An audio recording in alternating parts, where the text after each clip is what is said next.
원어원 대화 생각보다 많이들 어려워하세요. 한치의 진전도 이루어지지 않는 그런 대화가 있을 때가 있거든요. 근데 그것이 무엇일까라고 한번 좀 자세히 들여다보니까 안녕하세요. 한겸 에듀센터 조한겸 대표입니다. 리더로서 원어원을 할 때 공감의 비율을 어떻게 해야 되는지에 대해서 지금부터 좀 말씀을 드리겠습니다. 원어원은요, 대화의 종류에 따라서 크게 세 가지로 좀 나눠볼 수 있습니다. 첫 번째는 업무의 목표와 과제, 결과, 평가에 대해서 얘기하는 성취 중심의 대화. 그리고 두 번째는요, 관계, 성장, 커리어, 강점에 대해서 얘기하는 공감 중심의 대화. 그리고 세 번째는 팀 내에서 어떤 문제나 갈등, 경고나 인사조치를 해야 되는 행동 중심의 대화. 이렇게 세 가지로 나눌 수 있습니다. 이 말은 원어원을 할 때 그때그때 아젠다가 다를 수 있다는 걸 의미하는데요. 이런 모든 대화의 중심에는 공감이 핵심적으로 들어가 있습니다. 그런데 단 차이가 있다면 그 공감의 비율이 다르다고 볼 수가 있습니다. 이 세 가지 대화에서요, 공감의 비중이 가장 큰 대화가 관계, 성장, 커리어, 강점에 대해서 얘기하는 공감 중심의 대화입니다. 반면에 문제, 경고, 인사조치, 이렇게 행동의 개선과 교정이 필요한 대화에서는 매우 공식적인 자리이잖아요. 이럴 때는 공감의 비중이 확 줄어듭니다. 정리하자면 공감은 조직의 모든 대화에서 꼭 필요하지만 대화의 아젠다에 따라서 공감의 비중을 조금 달리하면서 전략적으로 대화할 필요가 있다는 말씀을 좀 드리고 싶습니다. 원어원 대화 생각보다 많이들 어려워하세요. 한치의 진전도 이루어지지 않는 그런 대화가 있을 때가 있거든요. 근데 그것이 무엇일까라고 한번 좀 자세히 들여다보니까 리더가 팀원하고 만나서 원어원을 시작하는데 우선 팀원에 대해서 평가 판단하는 걸 우선 가지고 대화를 시작할 때 팀원의 이야기를 잘 듣지를 못하고요. 팀원의 마음의 문을 열지를 못합니다. 그래서 리더들한테 지금 만약에 팀원하고 대화 연습을 하신다면 어떤 상황을 조금 연습하고 싶으세요? 라고 이렇게 적어달라고 하거든요. 그래서 적은 포스트잇을 따닥따닥따닥 붙여놓고 한번 쭉 보면은 이런 대화 상황들이 좀 나옵니다. 예를 들어서 책임감을 느끼지 못하는 팀원하고 대화를 해야 될 때, 그리고 무기력하고 좀 본인이 하고 있는 업무에 대해서 거부감을 느끼고 있는 팀원하고 대화할 때, 그리고 의지 자체가 없어 보이는 팀원을 이끌어 나가야 할 때, 이럴 때 원어원의 상황을 좀 연습하고 싶으시대요. 근데 여기를 한번 잘 들여다봐야 합니다. 방금 전에 이 상황들은 좀 어떤가요? 책임감, 무기력, 거부감, 의지가 없다라는 그 평가 판단의 말, 팀원에 대해서 리더가 어떤 생각을 가지고 있는지 이미 딱 느껴지시죠? 평가 판단의 말은요, 미움받을 수 있는 대표적인 말이기도 하거든요. 이 밖에도 미움받는 말에는 강요하기, 당연시하기, 비교하기, 충고, 조언하기 등이 있는데요. 면담과 원어원의 가장 큰 차이는 대화의 주인공이 누구냐, 거기에 좀 달려 있습니다. 면담은 리더가 자기가 하고 싶은 말을 하지만 원어원은 팀원이 자신의 이야기를 많이 하고 리더가 그것을 들어주는데 초점이 좀 맞춰져 있다는데 차이가 있는데요. 이런 평가 판단의 말들은 대화를 시작도 하기 전부터 리더가 팀원에 대한 편견을 가지고 있다는 뜻이기도 합니다. 이게 바로 리더의 입장인데요. 반대로 또 팀원의 입장을 한번 생각해 보면 어떠하냐면 나에 대해서 부정적으로 평가하고 판단하는 그 편견이 가득 섞인 말로 대화를 이렇게 이어나가잖아요. 그러면 자동적으로 기분이 나빠지면서 방어를 하는 그런 태도로 바뀌게 됩니다. 그래서 리더가 어떤 질문을 딱 하게 되면 팀원은 이미 마음의 문이 딱 닫혔기 때문에 단답형으로 짧게 대답합니다. 팀원은 나를 이렇게 기분 나쁘게 하고 잘못하는 사람, 내가 되게 이상한 사람이 되어가고 있잖아요. 이렇게 몰아가는 대화를 빨리 끝내고 싶으니까 짧게 대답하는 건데 리더는 또 이렇게 팀원이 방어적으로 부정적으로 반응을 보이면 팀원이 대화가 잘 되지 않는 사람이다 라는 생각을 갖게 됩니다. 만약에 리더로서 원어원을 하실 때요, 팀원의 대답이 짧고 그 다음에 내가 어떤 말을 할 때 좀 방어적으로 하려고 한다 라는 이런 느낌이 드신다면 처음에는 팀원의 얘기를 들었을 때 내가 이 팀원의 말을 평가 판단 없이 그대로 들어주는 것이 좀 필요한데 그러고 있지 않은지, 잘하고 있는지 좀 확인할 필요가 있고요. 어느 정도 팀원의 마음이 열리고 나면 그날 해야 되는 아젠다의 얘기를 꺼내도 늦지 않는다라는 말씀을 좀 드리고 싶습니다. 결론적으로 다시 한번 말씀드린다면 원어원을 할 때는 우선적으로 팀원의 공격적이고 방어적인 태도를 좀 부수고요. 마음의 문을 열게 하는 것이 중요하다.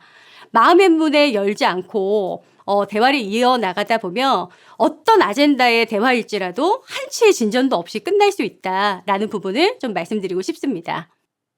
네, 두 번째는 팀원의 부정적인 말과 감정 표현에 말리지 말아야 합니다. 제가 예를 하나를 들어드린다면 갈등 상황 때문에 원온원을 해야 되는 상황이 있었습니다. 제가 강의 현장에서 실습을 할 때요. 근데 실제로 실습할 때 리더의 역할을 해주시는 분이 팀원의 역할을 해주시는 분한테 어떤 말로 대화를 시작하셨냐면은 요새 우리 팀 내에서 갈등이 있다고 내가 듣고 있다. 그 갈등에 이런 일이 있었고 거기에 본인이 이렇게 행동했다는 걸 들었는데 맞느냐라고 대화를 시작하시는 상황이 있었거든요. 그랬더니 팀원의 역할을 하시는 분이 갑자기 이런 말씀을 하십니다. 갈등이요? 저는 갈등을 일으킨 적이 없는데요. 그리고 갈등이라고 생각해 본 적이 없는데요. 라는 말을 했습니다. 그랬더니 리더가 다시 아니 모두가 갈등이 있다라고 얘기하는데 왜 본인 혼자 갈등이 아니라고 얘기하느냐라고 하면서요. 그 갈등이라는 단어 하나 때문에 그 실습 시간을 굉장히 많이 쓰셨던 팀이 있었거든요. 이것처럼 대화를 하다가 리더가 자기도 모르게 팀원에 대해서 평가 판단하는 말로 뭔가를 표현할 때가 있습니다. 그러면 그 평가 판단하는 말에 팀원이 반응을 하면서 나는 조금 갈등을 일으키고 나쁜 사람은 되고 싶지 않고 또 그게 오해일 수도 있기 때문에 그 말에 반응을 합니다. 시시비비를 가려야겠다는 생각이 들기 시작하거든요. 그래서 리더는 리더 입장에서 자신의 이야기를 하고요. 팀원은 팀원의 입장에서 자신의 이야기를 하기 시작합니다. 서로에게 들리지 않는 말들이 가운데 막 쌓여가기 시작합니다.